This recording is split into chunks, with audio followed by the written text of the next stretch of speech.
Yes, sir. Welcome back to Talking Nets, episode 78 on a snowy Monday afternoon. Keith McPherson and Hudson Flynn joining you to talk about the Nets. The good, the bad, the ugly. There's a lot. I didn't even know how I really wanted to approach this episode after one bad loss, which happened to be the worst loss of the year, maybe one of the worst losses we've seen as Nets fans in a little while. It was just a letdown. It was just poor execution, poor coaching against one of the worst teams, if not the worst team in the NBA. Hudson Flynn, how you doing up there at Fordham? Snowed in. I don't know if they do snow days anymore with class because you guys are all digital. I'm sure you still had to handle your business, but how's it going for you, man? Man, it's going. It's obviously, it's not ideal. This is a Nets podcast, and we're coming in on the back of, like you said, one of the worst losses as a franchise that the Nets have had in a long time, compounded with the fact that this Nets team is a good team and is expected to do so many good things. To lose in such a depressing fashion last night was not what you wanted to have happen. But at the same time, you got the snow coming down.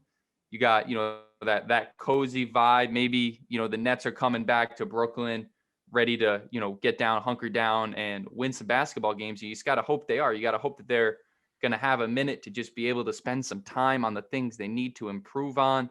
Because in both games, the big win against the Thunder and then the big loss against the Wizards, we saw, the same problems that we've been talking about all year come back. And here we are talking about them again. And I'm excited to dissect some of them because I can't use the it's early in the season excuse anymore. Yeah, we're only 9 games into the James Harden tenure, but at a certain point, you're starting to expect more. And, now that we got these signings coming in, you're waiting for this team to coalesce a little bit more than they have. And I mean, here we are to talk about it. And I don't think I'm pulling any punches today, and I don't think you are either. Nah, I'm gonna keep it a buck, and there's no more time to pretend. We're 21 games into the season. There's no more time to act like we have forever to figure it out because we don't. There's no more leash for me on Steve Nash as far as like what he needs to figure out as a head coach. It's pretty glaring, actually pretty bad. Actually makes me question why they would add a rookie head coach in this scenario right now.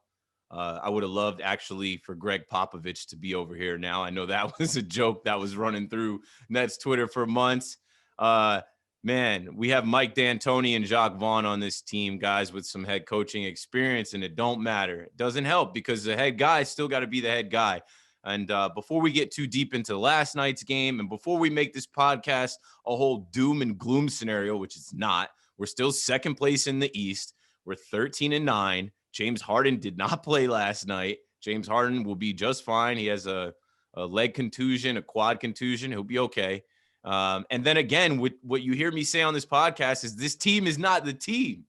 Again, this team is still like rounding out its roster. This team is still learning, coming into shape, still forming their identity, which Norvel Pell, Veli Pelli should help, which Iman Shumpert should definitely help, at least giving us some dogs on defense and that mentality.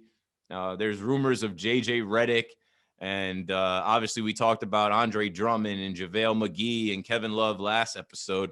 Let's knock out the conversation around the rest of the players that we're waiting on, the rumored players. Let's knock that out first. We'll go into voicemails. We'll talk about the Wizards game. We'll talk about the OKC game, and then obviously we'll close with our housekeeping type of stuff. What are you thinking, man? What are you thinking with Norvel Pell joining this team? Iman Shumpert, we learned this weekend, is coming back. What are you thinking about just those two guys and what they'll do to help the Brooklyn Nets? Can't hurt defensively, and that's what they are, defensive acquisitions. They can't hurt what's going on with the defense. I mean, literally, the Nets currently have the worst defensive rating in the history of the NBA. It's hard to make that go much worse. There's pretty much nowhere to go but up. And I'm excited for that. Norvel Pell, obviously he was available for the Wizards game, but he didn't get to play just because, he didn't have any practices. It was his first time with the team really at all. So, I didn't really expect him to play, or if he did get too many minutes, he didn't play. Who knows if that would have changed the game? I doubt it would have, but he's someone I'm really excited about. and it's going to bring a lot of defensive energy, some bounciness, and whether that's great basketball play or not, we're going to get some new blood, some new life into this team. And I think that's important because, we're entering, February, end of January. The craziness from the James Harden trade has started to wear off a little bit. And we're getting to the slog of the NBA season. And now is the time that the Nets need that energy to just be able to spend time buckling down and figuring out what to do on defense. And Norvell's absolutely going to help that. And Iman Shumpert cut him after 13 games last year. He's going to help that. He's bringing pace and energy and defense to this team. He's not going to be scoring. I think he put up 4 points per game in his time with the Nets last season. Doesn't matter. That's not what he's there for. He's there for defense. And honestly, him and Bruce Brown, that backcourt, that's a defensive powerhouse of a backcourt right there. And I'm excited for that. But, these aren't the things that are going to instantly fix this team. They're not going to come in and the Nets are going to jump, from the worst defense to the best defense, or even to like a top 15 defense. It's not going to happen like that, because at the end of the day, we're playing our stars 35 plus minutes a night, and they're the ones that are on the court.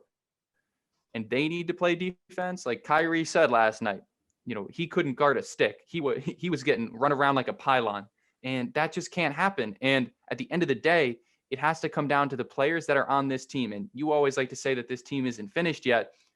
But when I'm looking at it, you need to have that defensive buy-in. And last night we didn't see it. And whether that was just a not paying attention to the team that we were facing, or, thinking ahead to that Clippers game on Tuesday, whatever it was, it's not really something that's acceptable for this team. You need to have that defensive energy, that defensive mindset, or else you're going to run into situations. So Norvell Pell, Iman Shumpert, only going to help.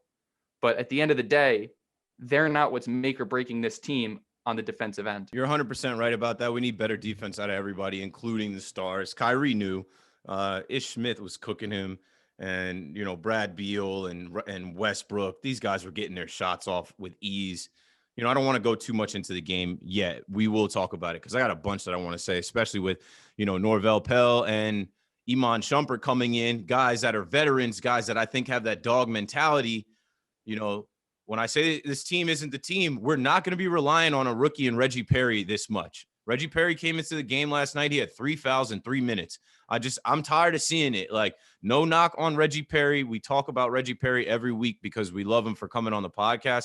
But as fans, he's a liability and he shouldn't be relied on as much as he has been. It's just what it is. We don't have a bench. We don't have enough guys yet. So let's get into these voicemails.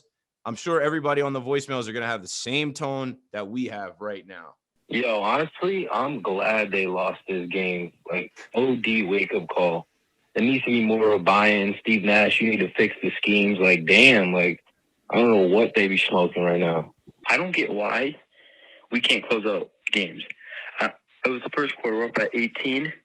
I come back. It's tied. Like, what is this? I wish we did not trade for Harden. I love Harden. But we needed the depth. We needed Allen. We needed LeVert. I'm fine with LeVert. We need that bench.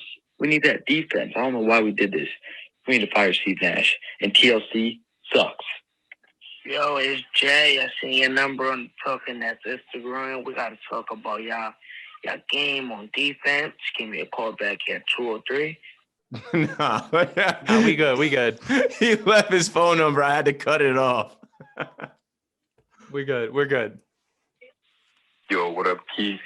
First time caller, long time listener, Brooklyn boy, born and raised. Yo, first off, last night, all I gotta say is that might have been like all-star game level regular season play based on how little defense was getting played and how many offensive highlight plays, Westbrook was giving you, Beal was giving you. All that being said, I feel like we played our game tonight, and we executed up until the very last second. Joe Harris is always a solid inbounder. I don't know if y'all notice how long you've been watching. I know you guys are certainly not casuals, but he is usually Johnny on the spot with the inbound pass. He's always on it, and I feel like tonight it was just a lapse from him. I feel like now that this mistake has been brought to the forefront of Joey Bucket's mind, he's not going to let something careless like this happen again. So I feel like people is overreacting to this loss. I feel like we did our thing. We've let up way too many points to a team that is a killer offense. I feel like nobody would take that away from them. Hopefully this show wasn't too long. Hopefully I didn't curse too much. But good luck in y'all. Hopefully I could be on the show. And even if not, I'll be tuning in. So catch you. Salute. Yeah, you're on the show, bro. And let's talk about Joe. Joe had a great night last night from the start, not start to finish, but from the start. Joe Harris was balling. This guy was coming out. And I actually just finished watching the NBA TV broadcast of the game, which was the, NBC Sports Washington feed. And the commentators on their broadcast were saying, there's no Harden tonight. It's Katie and Kyrie. Don't let the other guys beat you. They were worried about Joe Harris from the start, and Joe Harris was doing his thing. But that lapse, like he spoke of in the voicemail, that lapse of just, that's not what we see from Joe Harris. We call him Broadway Joe. We say he's ready for the bright lights. Joey buckets, Joey clutch, because late in the game, whether he's making a shot or not, he's usually just super solid. He's usually just there to make that extra rebound or steal or defensive play. And it's tough to see that happen to a guy like Joey last night. But when it starts to unravel, it unravels all the way. And the little things like that become that much harder to do. Go for it, Hudson. Yeah, I mean, honestly, for me, Joe Harris, positives and negatives, right? He's the king of adversity. Second round draft pick, waived, cut, G League, all that stuff. He knows what adversity is like, and he's responded well anytime there's been adversity. When he lost his streak, when he lost his 3-point streak, he came back in these last 2 games, this Thunder game and the Warriors game, the first 2 games since he started his new streak, now on 2 games. He's been shooting lights out from 3. Obviously, we saw it last night. He was balling, put up a 30-piece. And then the game before, he was draining his threes. So he responds well to adversity. And, like the caller said, it's a mental lapse. And it's really, you want to read into it more, but there isn't much more to read into it. That's all it was. It was just Joey made a mistake. But at the end of the day, you can't win if you're making those mistakes. But more than that, it's not on Joe Harris. It's not on TLC. It's not on the decision to inbound to TLC at the end of the game. It's not on missing that first inbound. I can't put it on that because those are just plays in a wider game. And it was a wider game where we saw poor decisions to put in the bench at certain times, waiting to call timeouts, bad defense, turnovers, not getting offensive rebounds, allowing points in the paint. And I feel like a goddamn broken record because that's all we talk about on this podcast at this point, because the Nets keep going out and doing the exact same thing in every game. And I want to be positive. That one caller who said we shouldn't have traded for James Harden, you're wrong. The Nets are 6-3 since trading for James Harden. But the issues is that the Nets run into are the same issues we always see. And I know this is kind of beyond the scope of Joe Harris because I don't really think I need to talk to him too much. He's going to bounce back. That's Joey Buckets. That's Broadway Joey. He's always ready for the bright lights. He made a mistake. He's going to bounce back from it. But it's just a microcosm of the problems that this team has been facing. And we really saw all of them in right in our face last night. And that's just what I got to take from that. And you just need to see that the Nets are able to make improvements going forward. Because at this point, it seems like on one game we can fix one issue, on one game we can fix another issue, but we can't put it all together when it comes to fixing our issues. And that's the problem we keep running into. Yeah, there's plenty of problems. And we had plenty of problems before the James Harden trade. Like, we didn't have stellar defense before we traded Karras and before we traded Jared Allen. Like, we were struggling then too. Communication was off. Energy was down. It wasn't like we traded away our depth, which is a caller said we needed that depth. I mean, we were watching the game and we were like, our bench depth is nothing. Like, these guys weren't contributing. So I can't agree with the thing about Harden because I'm sitting here wearing a "We Got Harden" shirt. Like, James Harden didn't play last night. If James Harden played last night, I think it's a different game. But not saying we win, not making excuses. Because this team, man, like it starts at the top, right? Teams mimic the head coach. Teams follow the head coach. Even if they have the greatest players in the world on the court, you follow the coaches, man. The coaches are the ones coming up with the game plans, the schemes, literally bringing players in and out of the game, calling timeouts and talking to the team through different situations.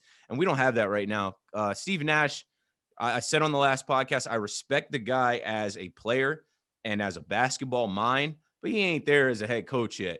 And we get into some of these situations where I'm scratching my head. I'm not a head coach. I'm not even a hooper like that. I'm not even a basketball person that knows that deep into the game as most people. But I can sit there and watch the game and say, Coach, help us out, do something. There was, the caller said we need to fire Steve Nash and TLC sucks. So before I go in on Nash, I want to say this about TLC. TLC, dude, I mean, I can't put it on TLC. Yes, it sucks to watch him miss that layup, but he had it.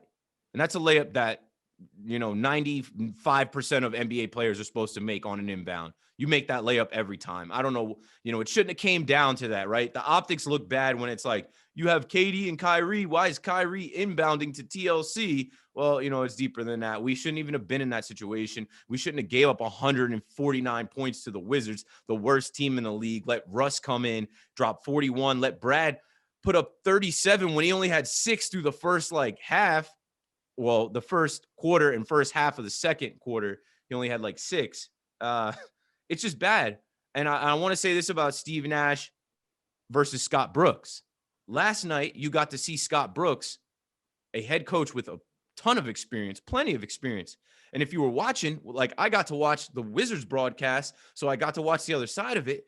They were talking about him getting Mo Wagner in the game. You guys that listen to Talking Nets know my story about Mo Wagner. I got to be in his car on his draft day. I always will have a special place in my heart for Mo Wagner, but Mo Wagner wasn't getting as many minutes, and he kind of took it out in the game last night, dunking the ball, getting steals, really trying to play defense. And Scott Brooks was bringing him in and bringing him out. When Joe Harris started getting cooking, they were trying to solve that, put somebody out there that can stop Joe Harris from catching the ball and shooting. And then they even had Ish Smith getting in the game with Kyrie. Ish Smith versus Kyrie, Ish Smith had him. There was a couple other little moves. You just saw Scott Brooks calling the right timeouts and making the right switches in their scheme and rotations to keep them in the game. Right now, this is where I want to go on this game next.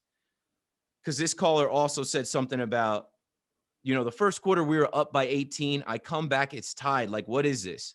So I had a tweet last night that was similar to that, because we're cruising. We come out and it's 14-4. Then next thing you know, it was 23-9. Jeff Green dunked the ball, where you see Brad Beal catch the ball and slam it against the backboard, or the rubber part of the backboard in frustration. It was 31-13. And then the third timeout of the game was already taken with 4 to 5 minutes left in the game. But I tweeted out that I went to take the garbage out. The snow is coming down. I go to take the garbage out, put some salt on my front, my front yard, my steps. By the time I come back in, I'm like, what is happening? Tyler Johnson is in the game. The second unit is getting abused. We lose that lead. And then Steve Nash just watched the whole thing go down for a few minutes and then decides to call timeout. Do you remember that part in the game? I do. And to me is you see what it falls on, right? And you talked about the adjustments Scott Brooks made. And, I'm confused, because what I see from Steve Nash is someone who's been blessed with the greatest situation that a rookie head coach could ever have. Not just the amazing best big three you've ever seen players on the court, because that brings its own problems. He has a coaching staff with a massive wealth of experience. He has D'Antoni and Jacques Vaughn on that coaching staff. And you're not seeing adjustments that you would expect to see. You're seeing the Nets go out and they run their starters. Okay. They take all 5 off, and then they put the 5 of the bench on. It's like they're running an A team and a B team. And that's just not how it should work. As we saw when we had James Harden, we were able to stagger the minutes of those superstars. You can stagger minutes with KD and Kyrie. I don't get why there's this mentality that you can't, because what we see is a defensive group in our second unit that is just not putting it together. And offensively, they're not there. And, I like to see that we have some plus players, and we threw Joe Harris with them for a little bit, and Landry Shamet hit a couple shots. TLC, before that last play, actually hit a couple shots. But at the same time, you see a lack of defense and a lack of scoring. And it wasn't like this all happened at once. It wasn't like a 1 minute 18-0 run that caught the Wizards up. It was methodical. It was slow. It was obvious. And that's what it goes back to, is we have so many coaches on that coaching staff that have so much basketball experience. And I can't find it within me to create an explanation for how you can watch what's happening and not think, first off, call a timeout early. But second off, when you do call that timeout, and this drove me absolutely insane. After that big run, Nash calls a timeout, maybe 2 or 3 possessions too late. He doesn't change the lineup. Right. He called the timeout. What was and the timeout for? He put the same lineup out there. And I get that if that's your starters, if that's your players that you know are your best players, but it wasn't. And we had Katie and Kyrie and Joe Harris and everyone on that team just sitting on the bench, and you went out and you ran the second unit. And no disrespect to the second unit, but they were getting cooked up and down the floor. And it's just not something that you expect to see from a coaching staff with that much experience. And I'm done giving them the benefit of the doubt. I've run out of grains of salt to give them. There is nothing left. We are 20 plus games into the season. If you can't make adjustments like that, what are we doing? And, I love this Nets team. I have so much faith in them going forward. I see no reason why the Nets aren't going to be in the finals this year. But if it comes down to late game scenarios, if the Nets aren't blowing people out in the playoffs, I don't know how much I trust this coaching staff to be able to make the right choices, because last night that collapse wasn't the problem. It was a symptom of a larger problem that the Nets have been running into, which is having the right players on this team to make an impact, but not putting them in the situations that they should be in. Right. And it falling apart at the end. And man, I don't know. I'm looking at my notes from the game, and I have in my notes that, Bertans hit his first 3 at the buzzer to make it a 10-point game going into the second. And then we decided to get cute. I don't know why Tyler Johnson was in the game. Tyler Johnson was going from getting DNPs to getting his first action in garbage time against OKC. In the second quarter. Why is he starting the second quarter and getting all his minutes in the second quarter? He played 6 minutes in the second quarter, and then they sat him down. And it's like, was it an experiment? I know we're still experimenting, but was it a cocky experiment against the worst team in the league? We're like, oh, we're playing the Wizards. We come out. We got a 10-point lead in the first. Let's put Tyler Johnson in and give guys rest. No, it backfired on us. Ish Smith embarrassed us.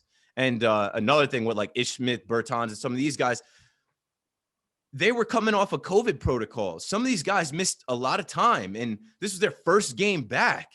Like, we didn't play the Warriors team that Brad Beal was on the sidelines with his head in his hands. We played a Warriors team that was ready on their home court for this moment and for this opportunity, with a better head coach than we have, with an MVP and the leading scorer in the league, that were ready in crunch time, in winning time, in closing time to close us out, and they did. I wanted to give DeAndre Jordan a little bit of a shout out, turn the clock back.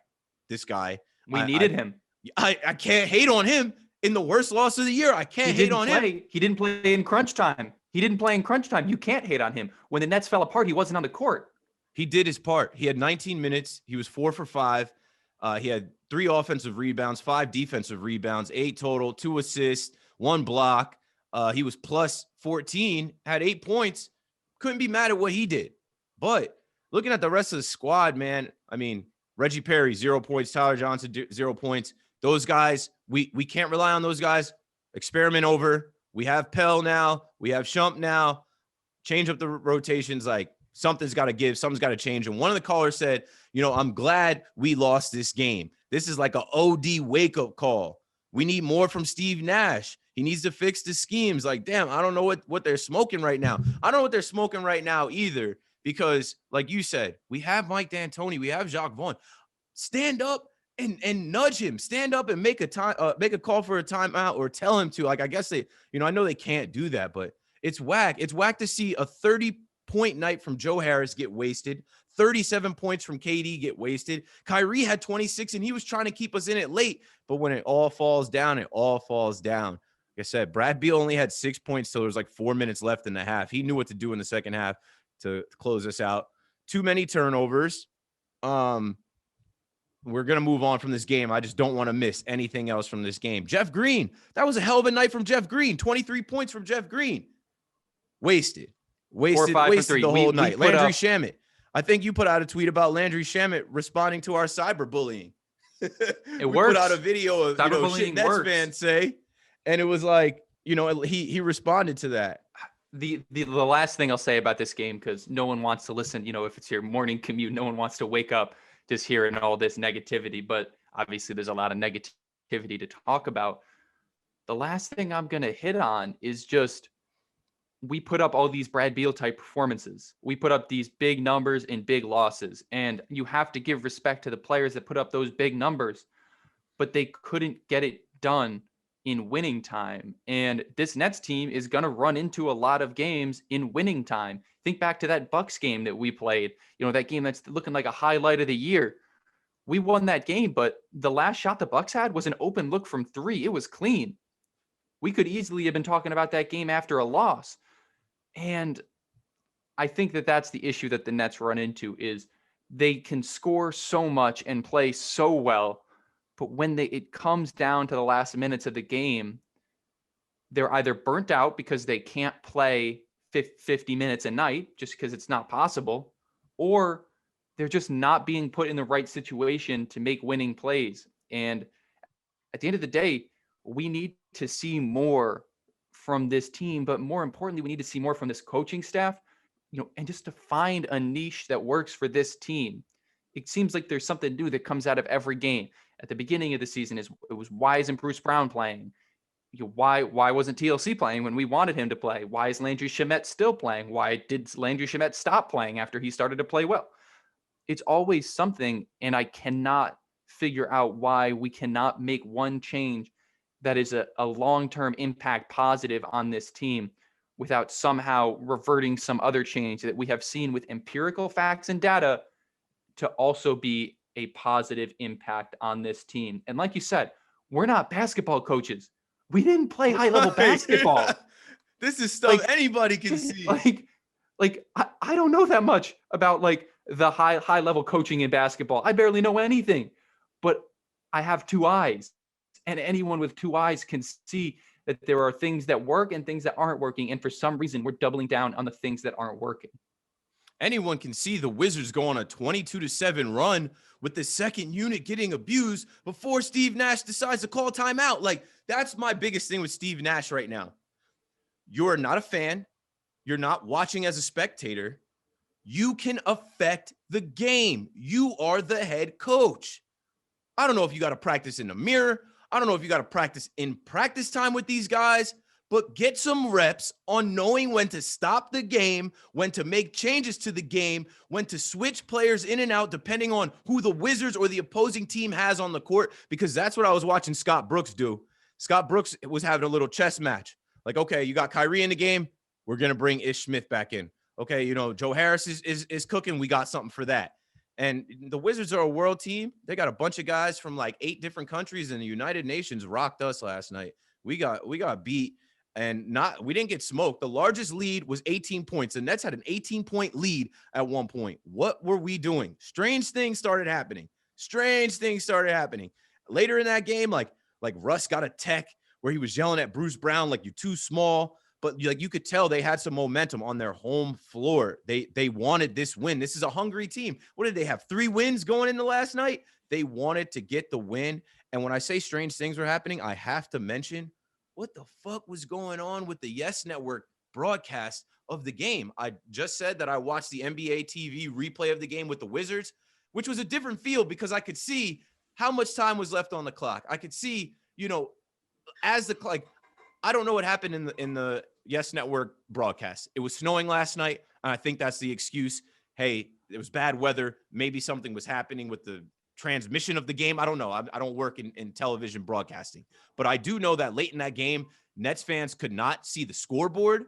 Then they couldn't see, once they got the scoreboard up, that little smaller scoreboard to the left corner of the game, then we couldn't see the time. It was I don't know. It was the strangest thing, man. And then to lose the game like that, I think I put a tweet out yeah, this game should be over soon. And then they come back and win it. Last thing on this game from the box score, the Wizards shot the ball 20 more times than we did.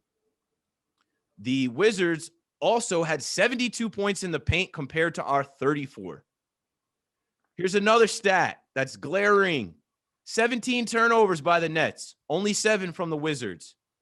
What goes on? What is actually going on?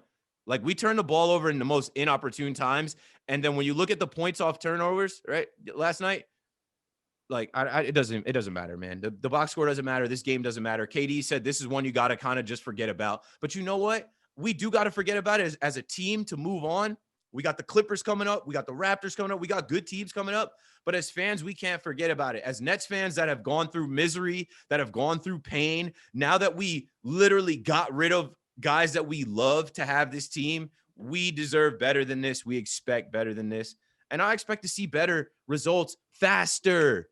Like we don't have all year. 72 games, we're 22 games in. We got 50 games left. I think on the last pod I said Nash has 4 months to figure this out. Well, now it's February. You got 3 months. You got February, March, April. By then, if we don't have everything locked and loaded for these playoffs, we're going to be the laughing stock of the league. You did all that to get these 3 superstars, the big 3 in Brooklyn. We've got these corny ass Knicks fans celebrating their loss yesterday and telling us how Emmanuel Quickly is the talk of the town and it's a Knicks town, even though they took an L. We take a close L, and it's like, yo, we don't even want to hear from y'all. We're trying to win a championship, and we're trying to have a parade in this city. And that is the only goal, the only option. Anything short of that, we're going to have to hear it. And we already mortgaged our future and let go of some of our favorite Nets players. We deserve better. I expect to see better. Let's go on and let's talk about what a different game, right? Game 21 of 72 against the Oklahoma City Thunder. The Nets come out and score the most points in franchise history. The defense wasn't great there either. You know, when you look at that game, 125. we still gave up 125, and I don't know what we're averaging. We're probably averaging somewhere around that because that's what the Cavs were putting up on us. But like, this was a different game. You know, Al Horford comes out, back-to-back threes. And James Harden that game I thought was going to go for 40. He had that the 19-year-old kid, the rookie from Serbia on him. I'm like, oh, he's going to eat this kid alive. I think the kid's from Serbia. His last name, I forget his last name. It was Maladon. He's from Eastern Europe. Teo Maladon, he balled out. He put up like 19 points on a bunch of threes, which I think kind of, and I don't want to interrupt your train of thought here. It goes back to something that we saw with the Nets last year. We saw with them the year before, and we're seeing with them this year.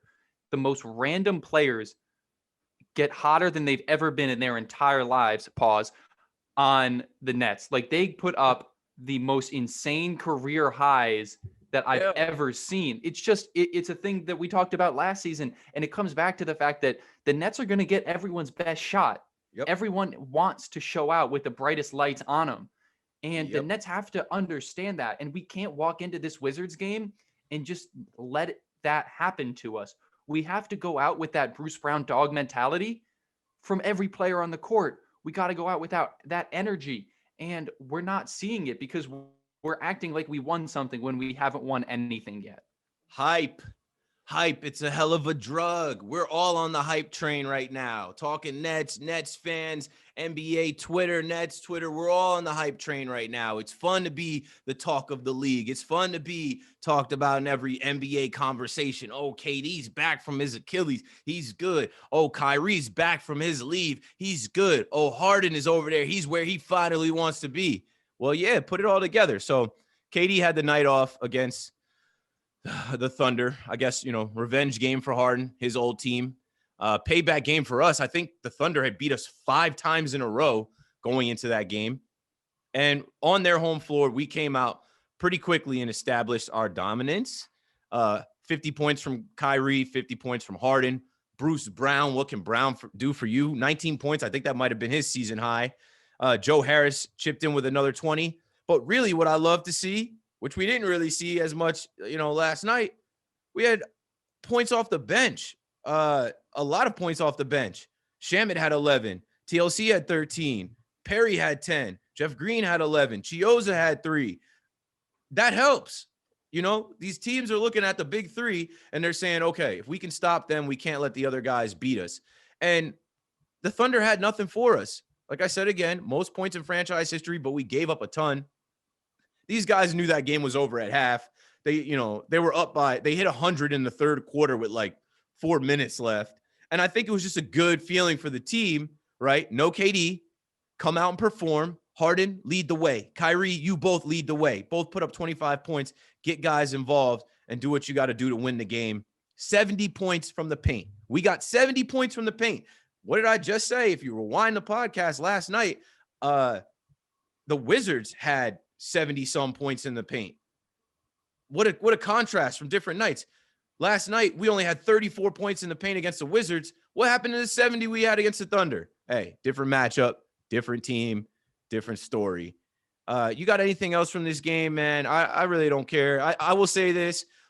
Let that have been the game that Landry Shamet changes his fortunes. Like, he hit some shots there. He hit some shots against the Wizards last night. I think he's coming back into it. TL3 got reactivated.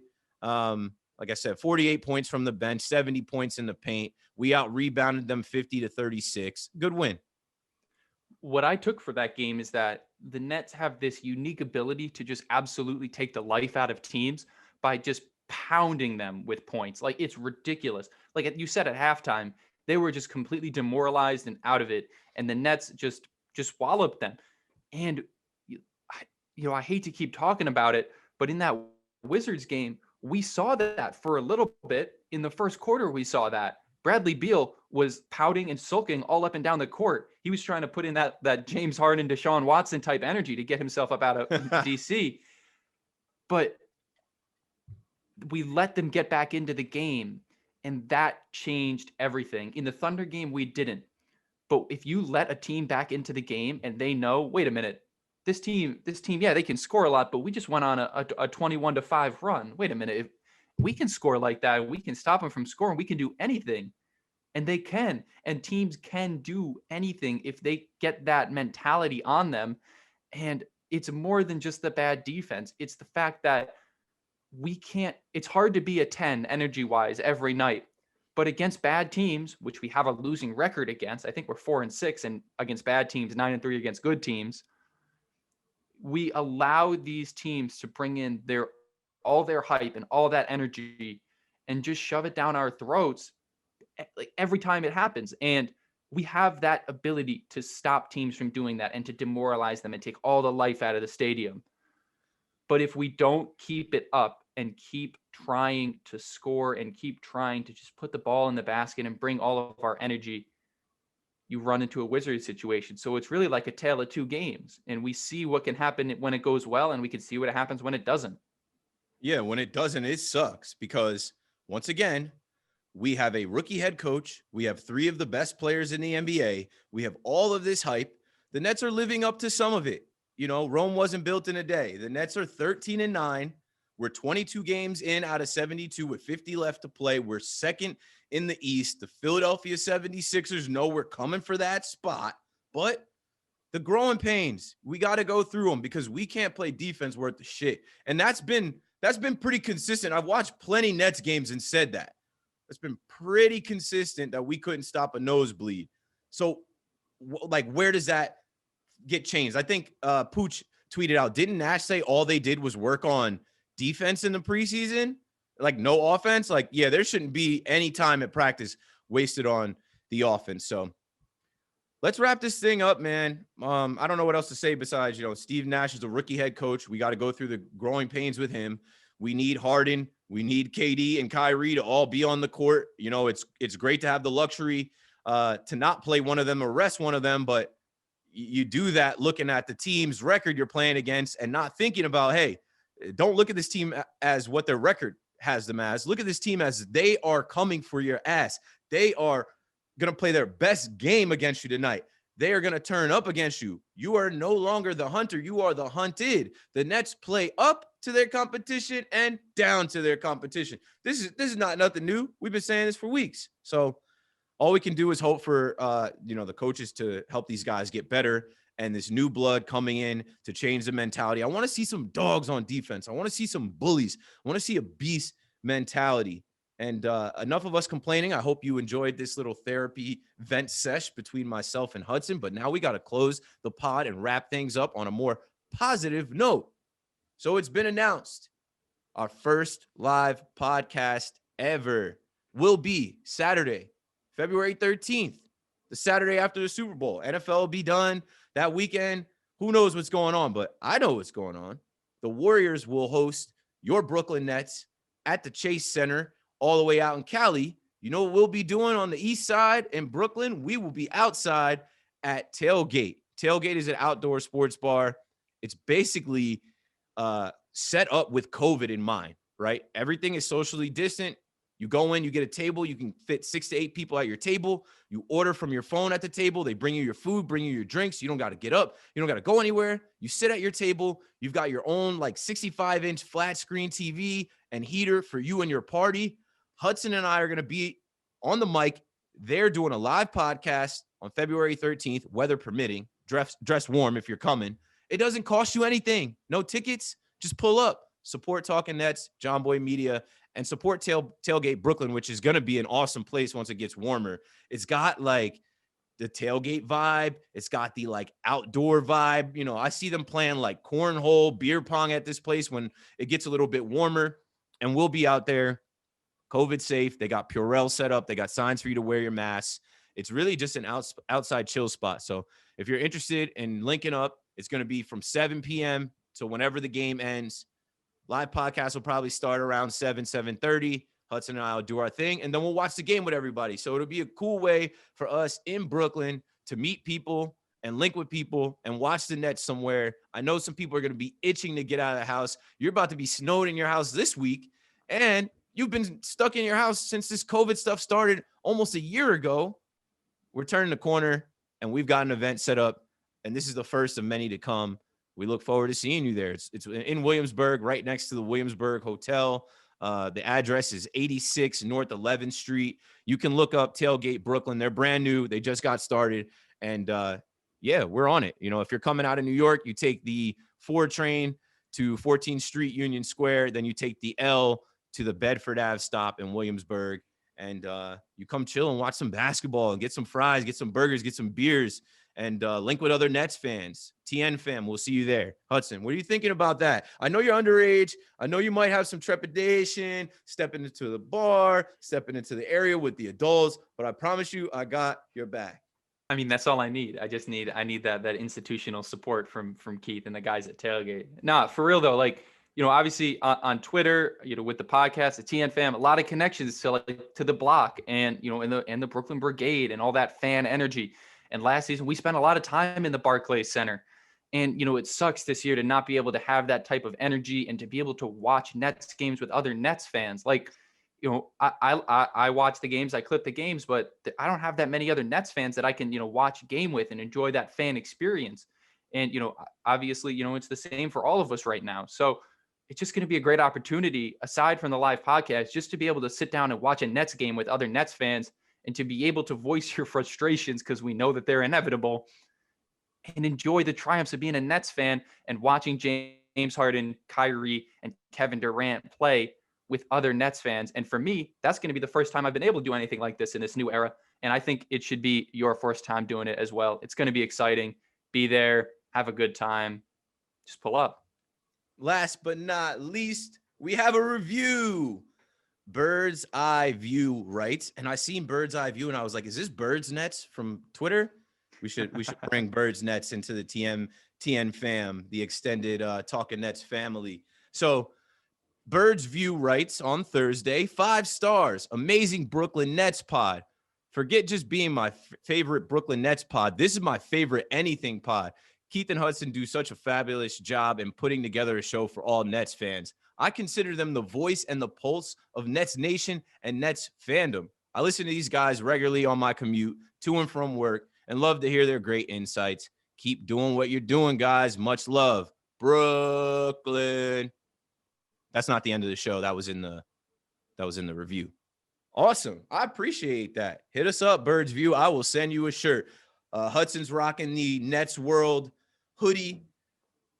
That one's fire. I got on the We Got Harden that says We Go Hard inside the We Got Harden silhouette. I saw a couple people send us their merch. Hey, send us a picture when you get your merch. We'll retweet it. We'll post it on Twitter and Instagram. If you want to be on the show, just like you heard, I think 5 voicemails today. Not everyone left their name, but if you want to be on the show, call up, leave your name, keep it under a minute. The voicemail is wide open, especially in times like this. 201-870-0461. Call us up, leave a message. We'll play it on Talking Nets. Make sure you follow us on Twitter at Talking Nets, Instagram, Facebook as well. Make sure you follow John Boy Media across platforms. You can follow me at Keith McPherson. Hudson Flynn, where can they follow you? Yeah, you can just follow me at my name, only real names, no clown accounts, no Stan accounts. But Yeah, no but need. follow the brand though, for real. Follow Talking Nets. The fam is growing.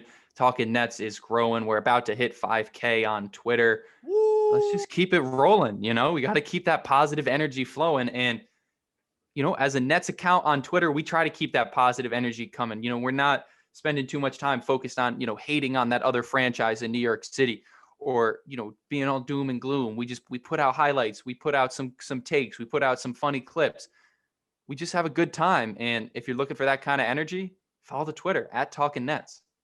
Yeah, follow the Twitter. I don't know what we're going to do on the live podcast. I got to see if they have Wi-Fi set up out there, but it's going to be cold. I don't want you clipping the game and typing, but I know how you get in the zone for the game and putting the highlights out. We'll have to find a workaround for that one since we'll be live. But hey, subscribe, rate, and review the pod. The podcast numbers are growing. I remember when there was like less than 100 people listening to this podcast, and we were just pushing through, cranking out episodes, finding guests, and now we're at the point where everyone's talking Nets. So make sure you send this link to a friend that's going through it, talking about the Nets and that loss we just took. And that's all we got. I'm looking forward to meeting some of you guys in person. I'm looking forward to getting back in the swing of being a fan and going to the bar and interacting with other fans and doing live events and live podcasts and growing this thing outside of the digital world, outside of the screen. That's the real dream. And it's coming soon. We'll be in Williamsburg, Brooklyn. We'll have a live podcast. We'll capture some content. We'll get some food, some beers. We'll watch the Warriors, KD's old team, play the Nets. And maybe together we can get a Let's Go Nets, Brooklyn. We go hard, go